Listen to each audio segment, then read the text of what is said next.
19তম জন্মদিন উপলক্ষে আজকে জেলা বিএনপি কর্তৃক আলোচনা সভা সম্মানিত সভাপতি চাঁদপুর হাইমচর মাটির মানুষের নেতা কারা নির্যাতিত নেতা চাঁদপুর জেলা বিএনপির সংগ্রামী সভাপতি জনাব শেখ ফরিদ মানিক সহ সিনিয়র নেতৃবৃন্দ এবং যুবদল ছাত্রদল স্বেচ্ছাসেবক দল সকলকে চাঁদপুর জেলা ছাত্রদলের পক্ষ থেকে রক্তিম শুভেচ্ছা ও অভিনন্দন।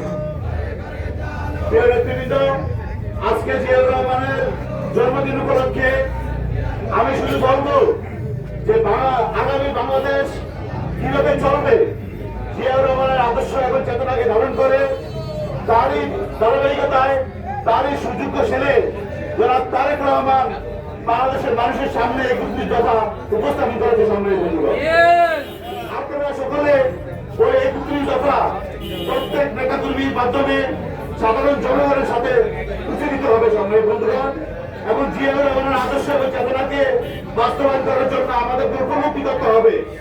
যখনই আমাদের দলীয় সঙ্গে প্রথম বাংলাদেশ, আমার শেষ বাংলাদেশ, জীবন বাংলাদেশ, আমার মরণ বাংলাদেশ গানটি বেজে উঠবে, যখনই আমাদের নেতাকর্মীদের মাঝে নিজের থেকে হাতে হাততালি চলে আসবে, এমন শরীরে একটা জাগরণ সৃষ্টি হবে, তখনই বুঝবেন যে জিয়াউর রহমানের সঠিক চেতনা কি এবং আমাদেরকে কি চেতনা এই সমাজের মাঝে বাস্তবায়ন করতে হবে।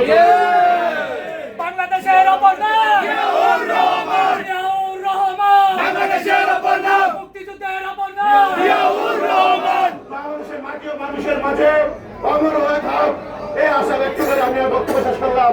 আল্লাহ হাফেজ। বাংলাদেশ জিন্দাবাদ, বাংলাদেশ জাতীয় ছাত্রদল জিন্দাবাদ, জিন্দাবাদ।